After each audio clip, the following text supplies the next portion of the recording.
अस्सलामुअलैकुम। क्या वाकई 29 मार्च हफ्ते को ज़मीन अंधेरे में डूब जाएगी? 2025 का पहला सूरज ग्रहण क्या पाकिस्तान में नज़र आएगा? 29 मार्च 2025 हफ्ता ये वो दिन है जब सूरज पर चांद की हुक्मरानी होगी। क्या आप हालात हाज़रा से आगाही हासिल करना चाहते हैं? खबर के पीछे छुपे असल हकाइक जानना चाहते हैं? तो अभी सब्सक्राइब कीजिए दिलमिल पाकिस्तान को और साथ ही घंटी के निशान पर क्लिक कर दें।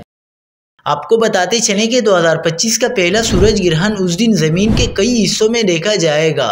यूरोप, एशिया, शुमाली और जनूबी अमेरिका के कुछ खित्ते इस अनोखे नज़ारे का मुशाहिदा करेंगे, लेकिन पाकिस्तान और भारत में ये ग्रहण नज़र नहीं आएगा।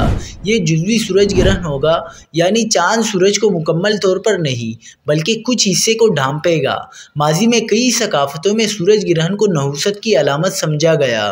कुछ जगहों पर इसे कुदरत की वार्निंग तो कई क़यामत की निशानी तस्वुर किया जाता था, मगर साइंस कहती है कि ये एक आम फल्कियाती अमल है।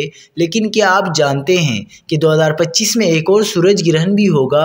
जी हाँ, 31 सितंबर 2025 को रमा साल का दूसरा सूरज ग्रहण रोनुमा होगा।